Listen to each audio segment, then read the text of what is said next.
Popular preacher and former pastor Tim Ross recently went viral for using some choice words in a recent podcast. Right under the verse that you just read, that slaves are supposed to obey their masters. So this is how lazy we are now? And after the backlash, he posted a lengthy video explaining his use of the choice language and why he chooses to use it.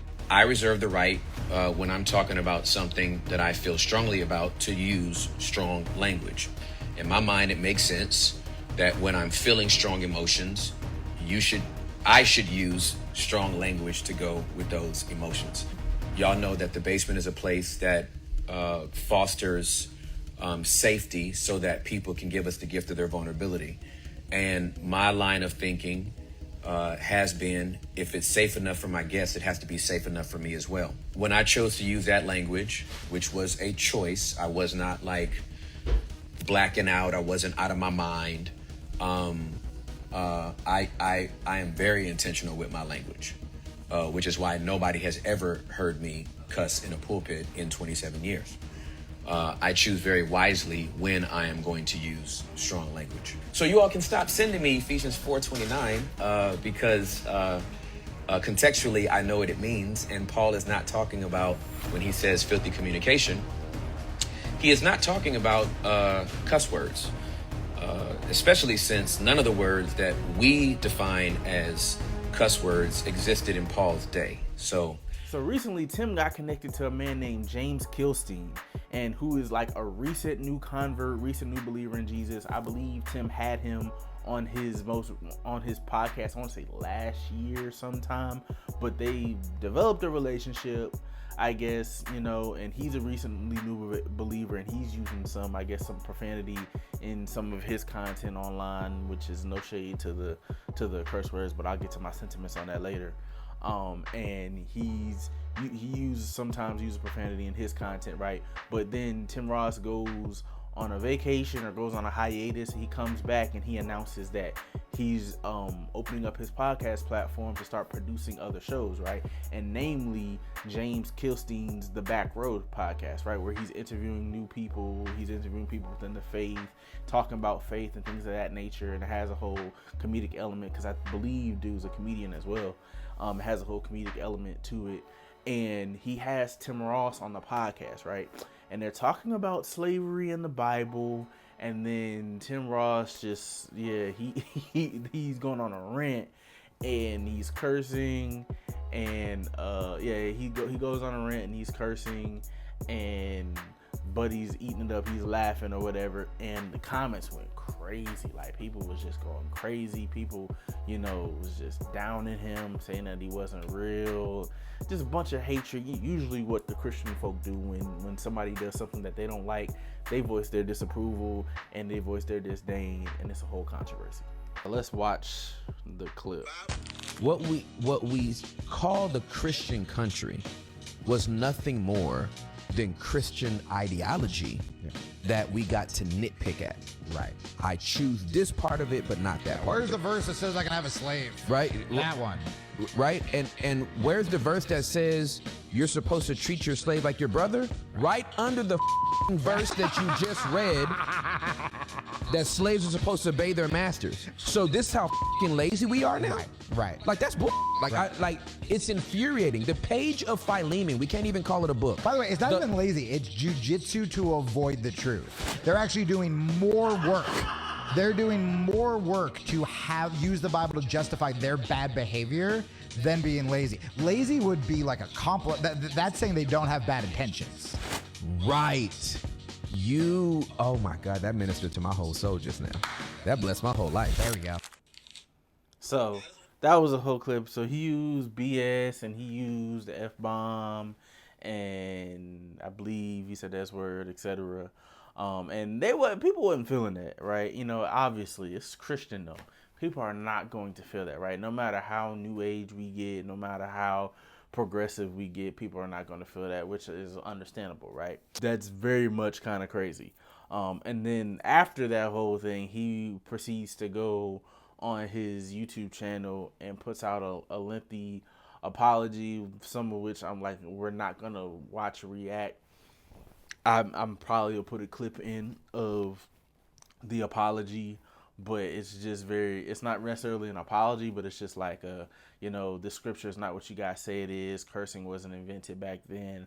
I don't believe this verse was what it meant, what you guys take it for, and that certain emotions evoke certain language, etc. That's his whole argument, basically, just giving you guys, just paraphrasing that 30 something long minute video that I wasn't gonna take the time out to watch. In terms of my thoughts on his response, like I said, I like when you're talking about Ephesians 4:29. Ephesians 4:29 talks about not using foul language, right? And yes, cursing wasn't, those words weren't invented back then. I don't even know if the English language was invented back then. But in terms of the cultures that we currently live in, they bleep it out on TV. They bleep it out in certain forums. People look at you shocked if you just go outside and you start randomly cussing. Like in American culture and in Christian culture, that's considered foul language, right?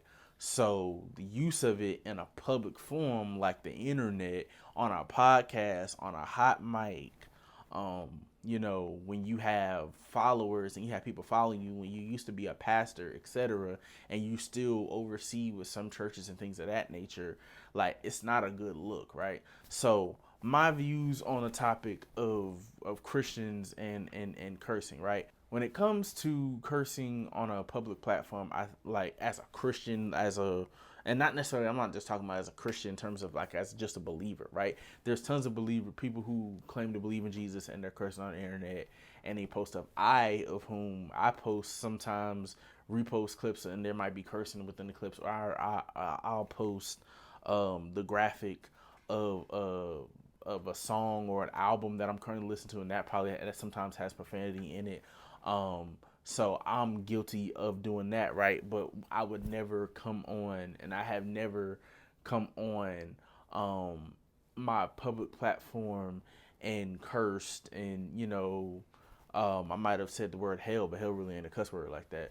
But some people get offended at hell, but but I might have said stuff like that, but I've never come on a public platform and cursed, right, on doing ministry or trying to do ministry or intertwining that with ministry, because essentially what he's doing, he's on a podcast and they're talking about the Bible and slavery within the Bible. You're essentially doing some form of ministry right then and there. So you're essentially doing some form of ministry right there, and you're intertwining the ministry with the curse words, and it's just like, it's not a good look. Like, it's not a good look at all, right? And I think Tim was in the wrong for cursing, right? Like I said, what you do in your personal business, offline, in your personal home or personal conversations. I know mad pastors who cuss. I know mad pastors who use the N-word. I know mad pastors who talk like that, like be in conversations and they talk like that, right? But public forum is different from private forum, right? And that's what we're talking about. We're talking about the context of a public forum. Private forum, that's up for debate. That's between them and God. But public forum, when you're trying to represent Christ and you're trying to be all things to all men, right? That's not what Paul meant in terms of being all things to all men. He didn't mean, okay, that person cussing, so you start cussing the conversation to make them feel comfortable or whatever. No, that means you go and be in those same spaces with those individuals and they may curse or whatever, but you don't get offended. That's what being all things to all men look like. That means, oh, if they on your public podcast, you and they cursing, you let them, you don't strip them of their ability to talk, give them free speech. Just like when I have my interviews, I let people come on there and they say whatever they want to say because that's them. But as to me and what I'm doing, I may hold off from saying certain words on certain things because this is still a different type of form that I'm presenting, right? But as it pertains to a public platform, I think that there's no, as a Christian minister, as a Christian pastor, I don't think that there's a place for that relative to ministry. I don't think that there's a place for that because it's like, you got to think about the people that you're connected to and then think about what you're building and think about how that tarnishes your ministry. Like, while it may not tarnish it completely, right, because it was still bleeped out and things of that nature, you turn people away from being able to receive from you because of their personal convictions, right? So you can have different convictions than another person, right? But in a public forum, just keep it clean and reserve the cursing off the mic and offline, right? And not in a ministering tone.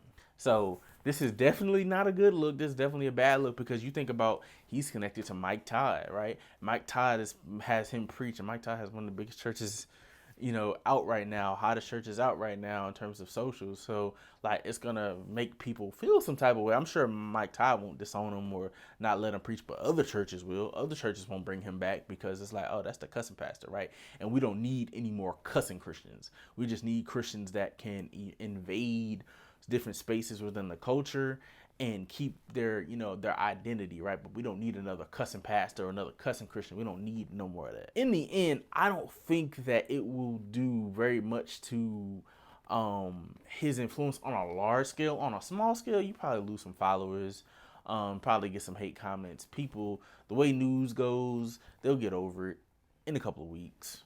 Some people will stay if their convictions are strong relative to cursing, they'll stay away from you.